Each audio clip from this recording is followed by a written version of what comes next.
Olá, alunos, tudo bem com vocês? Tudo ótimo, tudo em paz, tudo tranquilo? Eu espero que sim, espero que vocês estejam bem, estejam se cuidando dos seus familiares, cuidando das pessoas que vocês amam, que fazem parte da vida de vocês. É um prazer, uma alegria, uma satisfação ter vocês nessa segunda aula, nosso segundo encontro, segunda aula do segundo bimestre. Eu sou o professor Denilson, sejam todos e todas bem-vindos e bem-vindas e vamos aos estudos, Peço a você, meu querido, minha querida, que assista a videoaula até o final, pois os assuntos são muito importantes, vale a pena a gente focar nos estudos, prestar atenção, ler os conteúdos.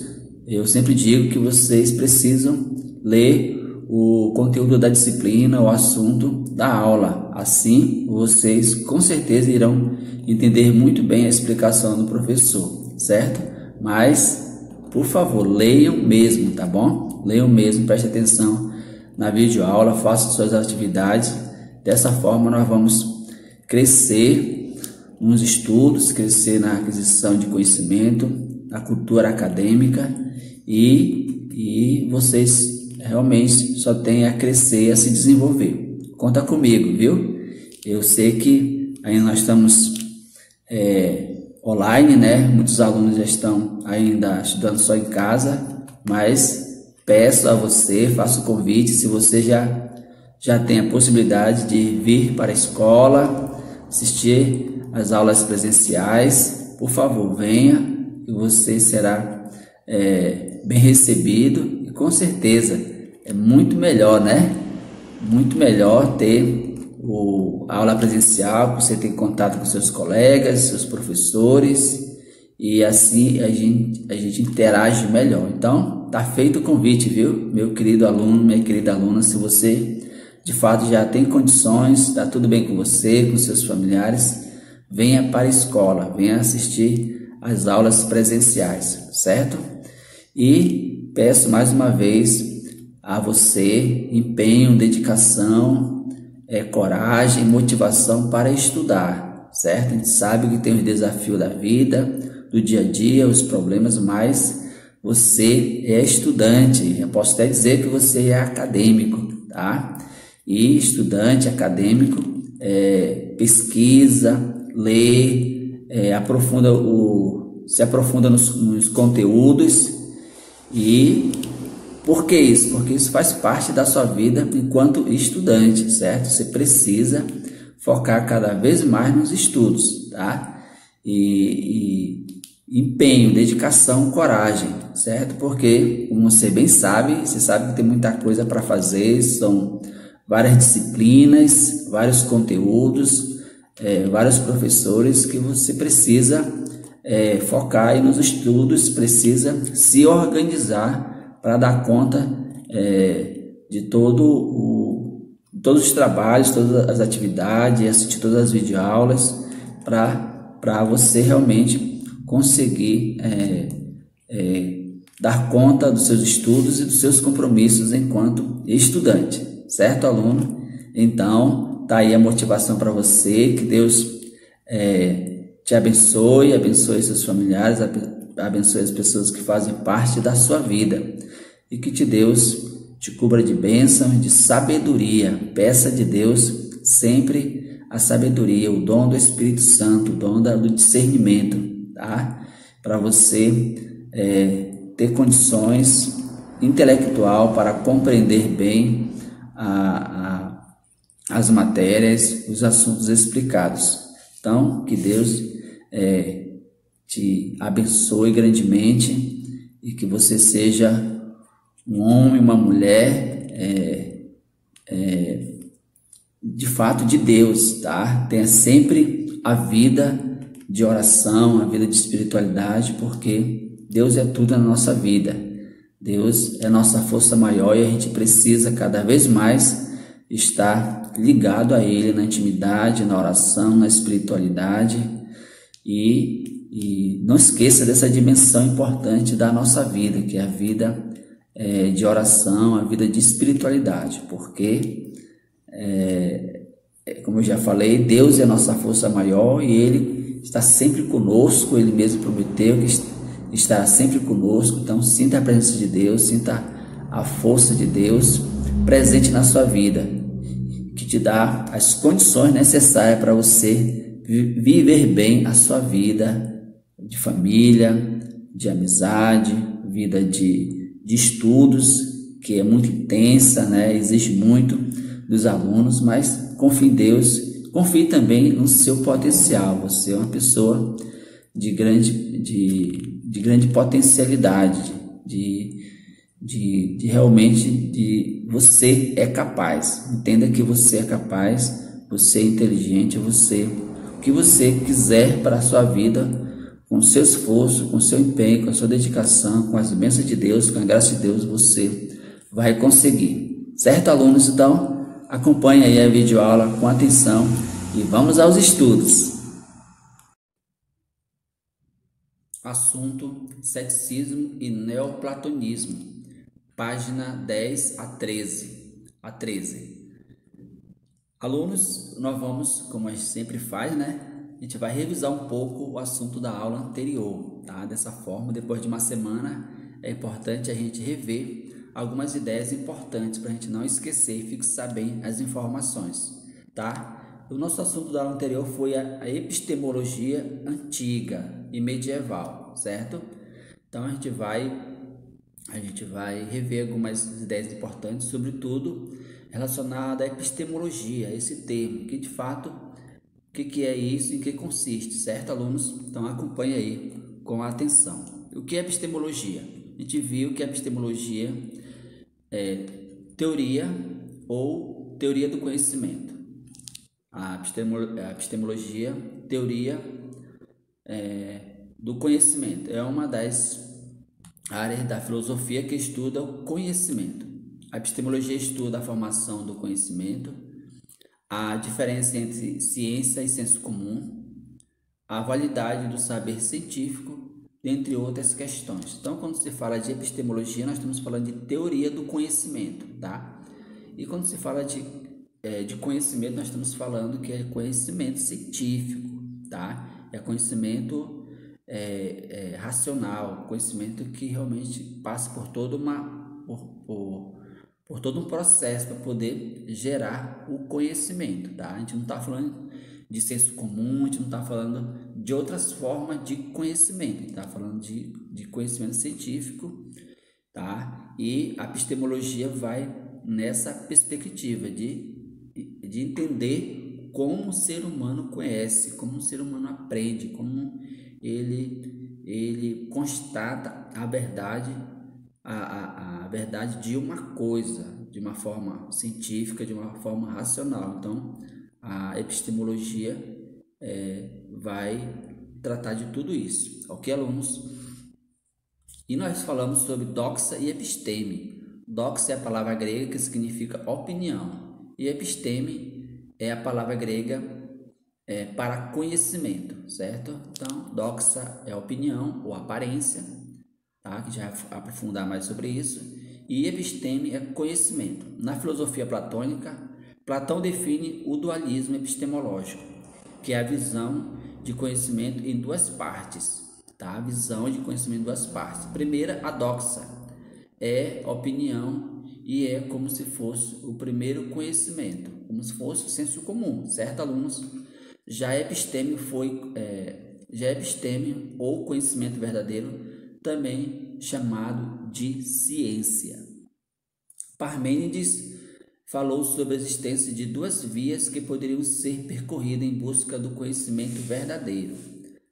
Tá? Ele já falou também da doxa, né, que é opinião, é aparência, e falou de episteme, que é conhecimento e ciência. Então veja que Parmênides ele pensa igual Platão. Teoria do conhecimento. A gente vai falar da teoria do conhecimento, que também a gente enfatizou na aula passada, mas aqui eu vou enfatizar novamente. Platão foi um dos grandes pensadores da antiguidade que se dedicou à reflexão sobre uma nova forma de compreender o conhecimento. Ele acreditava que somente a razão, o intelecto, né, seria capaz de alcançar a verdade imutável e eterna. a qual chamava de inteligível. Em contraposição, chamava de realidade sensível aquela que é percebida por meio dos sentidos humanos, mas que poderia levar ao engano e provocar falsas opiniões. Então, tá aí uma ideia muito importante, né? A doxia nos levaria a um engano, a falsa opinião, portanto, ao erro, né? E a episteme levaria o conhecimento verdadeiro das coisas. Então, essa é a ideia, tá, alunos? Por favor, não esqueça. O sensível formado, então, a gente está falar de dois mundos, né, para Platão, por isso que ele é dualista, né, ele percebe a realidade dividida em duas dimensões, que é a dimensão sensível e a dimensão inteligível. O sensível formado apenas pela opinião, doxa, ou aparência, né? E no qual a maioria da humanidade se encontra, porque se atém ao que é superficial. Olha como ele é forte, se atém ao que é superficial, suscetível a constantes mudanças e aos enganos dos sentidos. Muito bom isso aí, tá, pessoal? Espero que vocês estejam acompanhando aí com atenção. Depois, o mundo inteligível. O conhecimento verdadeiro, episteme, também chamado de mundo das ideias, isso na visão de Platão, somente compreendido pelos poucos que, sob a luz da razão, buscam as essências do bem e do belo, do verdadeiro. Então, na visão de Platão, a gente, no inteligível, as coisas são perfeitas e eternas, são bem, o bem supremo, o bem do bem, vamos pensar assim. No mito da caverna também nós falamos isso, né? Está só revisando aqui alguns pontos importantes. O Platão também vai falar do mito da caverna ou alegoria da caverna, é a mesma coisa, tá? O que ele expressa com esse mito? O que ele quer dizer? Acompanha aí. O mito da caverna é uma metáfora criada pelo filósofo grego Platão. A história é uma tentativa de explicar a condição de ignorância em que vivem os seres humanos, tá? Aprisionados pelos sentidos, então, portanto, vivem no mundo da doxa, da aparência, portanto, da ignorância, né? Aprisionados pelos sentidos os preconceitos que impedem o conhecimento da verdade. Então, veja aí uma ideia importante. Então, na visão de Platão, a doxa, o preconceito, a aparência, os sentidos, porque na visão dele os nossos sentidos podem nos enganar, tá? Por isso que é importante sempre pensar, refletir. Então, na visão dele, estamos aprisionados por tudo isso, pelo preconceito, pelo sensível, pela doxa, pela aparência, pela ignorância, por tudo isso, tá? E chegamos no assunto de hoje, tá, alunos? Acompanhe aí com atenção.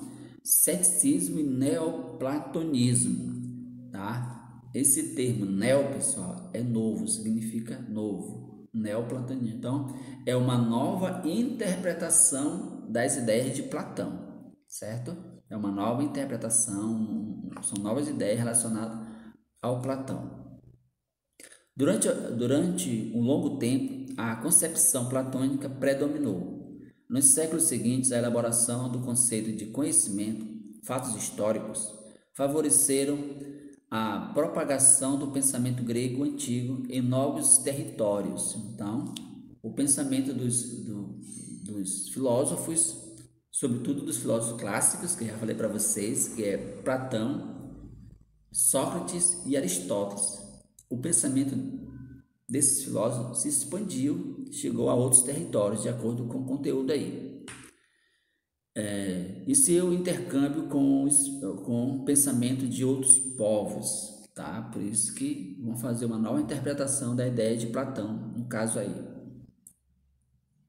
No final da antiguidade, o cristianismo tornou-se uma religião amplamente disseminada em diversos territórios do Império Romano. Então, falando da Idade Média, né, se lembra do cristianismo que tem, de fato, poder um grande poder, sobretudo poder político e poder em outras dimensões da vida, vamos pensar dessa forma.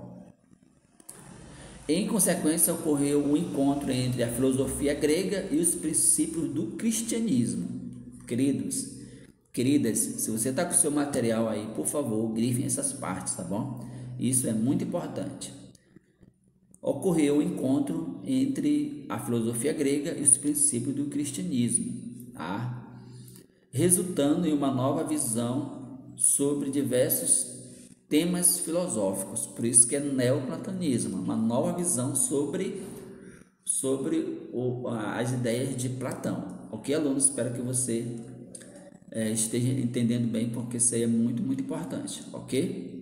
Algumas correntes filosóficas que se desenvolveram na Grécia no período helenístico, século 3 a.C. ao século 4 depois de Cristo, foram importantes. Então veja que eu sempre falo para vocês que na filosofia tem esses termos: corrente de pensamento ou sistema de pensamento, tá? São filósofos que defendem uma ideia, eles acreditam e portanto vão propagar, certo? Ok? Foram importantes para a filosofia cristã.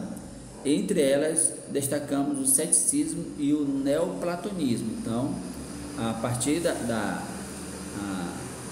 algumas correntes filosóficas foram importantes para o cristianismo, né? Que é no caso aqui que a gente está estudando o ceticismo e o neoplatonismo. Vamos avançando.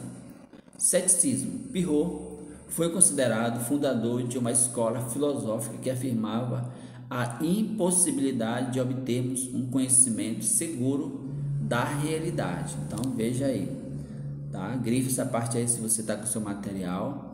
Ele é o fundador dessa escola. O que ele acreditava, o que ele afirmava? Que era impossível nós conhecermos de fato a realidade. Na visão dele era impossível, não tinha como conhecer a realidade na sua totalidade, não era incapaz de conhecer. Nós somos incapazes de conhecer a essência das coisas, ok? Então entende dessa forma que você não vai errar. Os céticos negavam o dogmatismo, tá? O que é o dogmatismo? É você acreditar numa coisa uma vez para sempre, vamos dizer assim, por toda a vida, tá? É você acreditar numa coisa desde sempre, é aquela ideia, eu sempre acreditei, sempre foi assim, vou continuar sendo assim. Isso é dogmatismo, né? Então, os céticos negavam o dogmatismo. Vocês querem uma ideia sobre o dogmatismo? Só um exemplo: dizer que a ciência vai explicar tudo, tá? A ciência vai explicar tudo. É uma ideia dogmatista, porque quem que faz a ciência, né? O ser humano, e o ser humano é limitado. Como é que o ser humano vai conseguir explicar todas as coisas? Então, é nesse sentido, tá, alunos?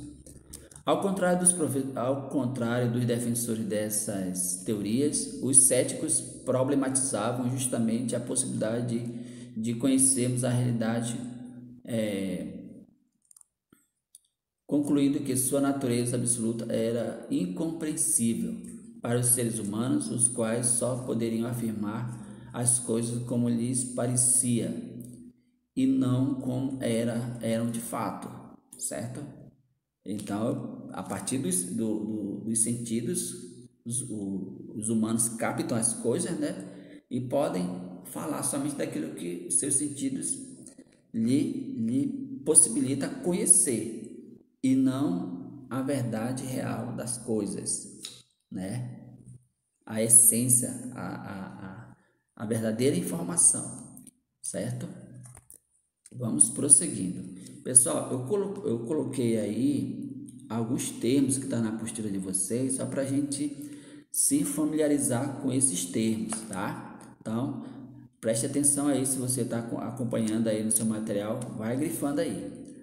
A catalepsia, o que é isso? Consistia em reconhecer a impossibilidade de compreender ou conceber qualquer coisa, tá? Então, são termos novos que vocês vão aprender de agora em diante. A apoqué, tá? É apoqué, tá, gente? Não estabelecer julgamentos sobre as coisas. Então, na visão dos céticos, né, se a gente não pode conhecer a verdade das coisas, então para que estabelecer, para que falar alguma coisa? Se a gente não nós somos impossibilitados de conhecer a realidade, a essência das coisas, certo?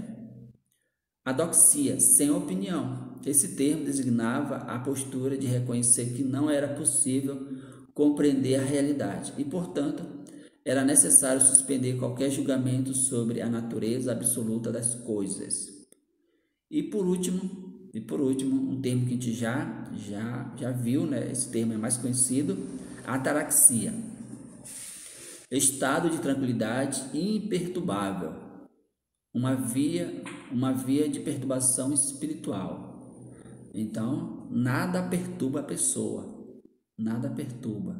A pessoa está no estado ali, vamos dizer assim, de uma via de purificação espiritual. A pessoa está ali num estado de harmonia, de bem-estar tão grande que nada perturba. Está no estado de purificação espiritual, tá? Então, é ataraxia, nada perturba porque a pessoa está num momento de espiritualidade muito forte. Legal essa ideia, né? Vamos prosseguir. Neoplatonismo, agora sim, já falou do ceticismo, vamos entender em que consiste de fato o neoplatonismo. Na antiguidade, algumas correntes de pensamento gregas reaproximaram temas filosóficos e religiosos e suas reflexões.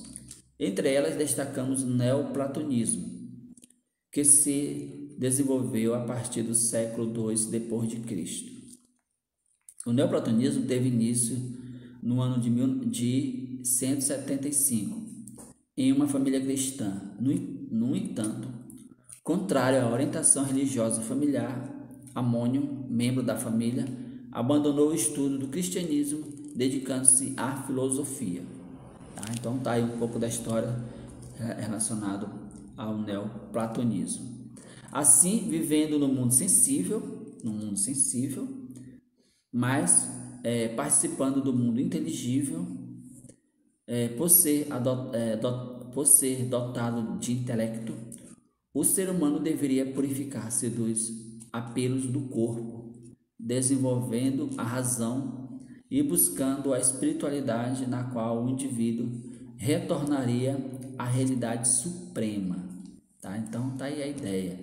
Tá? Mesmo vivendo no mundo sensível, nessa realidade, a gente precisa viver na perspectiva inteligível, isto é viver de uma forma racional, deixando tudo aquilo que é impossível, tudo aquilo que é desejo, tudo aquilo que desvia o ser humano da racionalidade, desvia o ser humano da espiritualidade. Vamos pensar assim para você entender melhor, certo?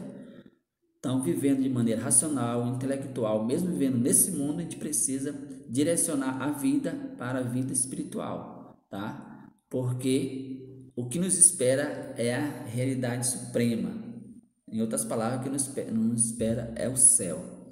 É o céu, é o paraíso, né? E isso está tudo de acordo com a filosofia de Platão, reinterpretada pelo cristianismo, tá?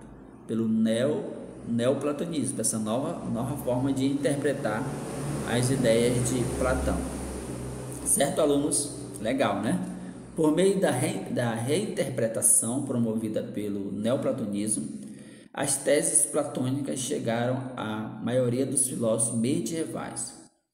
O aspecto místico, quando se fala de místico, tá, pessoal? Está falando de espiritualidade. Só um detalhe para vocês entenderem bem. Quando se fala de místico, não é mito, tá? Não é mito, é místico. Está se falando de espiritualidade.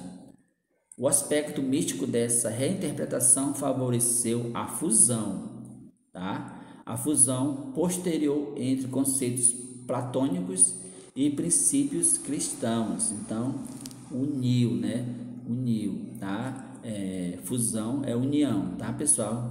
Então, as ideias de Platão foram unidas a ideias cristãs. Posso dizer para vocês que eles pegaram a ideia de Platão, a filosofia de Platão, para fundamentar algumas ideias cristãs, certo? Em princípios, em busca de uma nova forma de compreender e explicar a realidade e a condição humana. Por isso que eu falei para dar fundamento a algumas ideias cristãs. Beleza, turma? Vamos prosseguir. E aí nós chegamos ao fim dessa aula, né? Eu acho que uma ideia muito importante que a gente precisa compreender muito bem, tá? Primeira ideia do ceticismo, né? O ceticismo criado com Pirrot, filósofo, de dizer que a gente não pode conhecer a realidade de fato das coisas, não pode, porque somos muito limitados para isso, muito limitado. Então, o Pirrot, ele negava o dogmatismo, a corrente filosófica que nega a possibilidade de nós conhecermos de fato a verdade das coisas. A gente não pode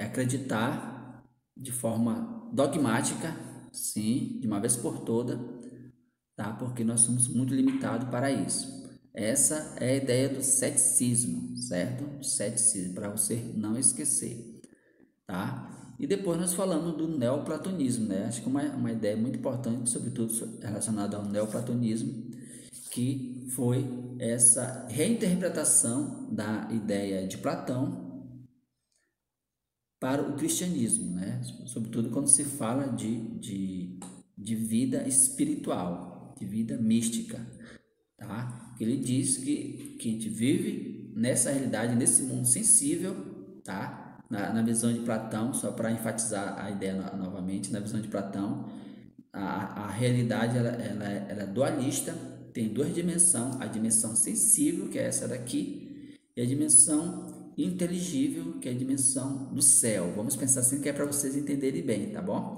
Então ele diz que na perspectiva cristã, na reinterpretação cristã, ele diz que a gente vive nessa realidade sensível, nesse mundo sensível, mas pensando na realidade inteligível, que na visão cristã é o céu.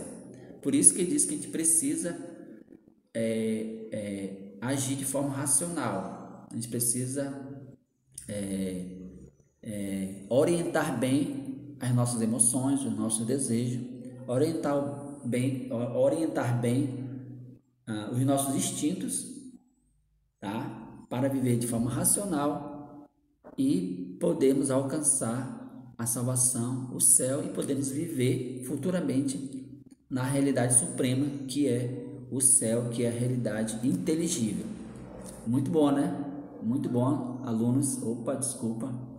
Então, fico por aqui, tá?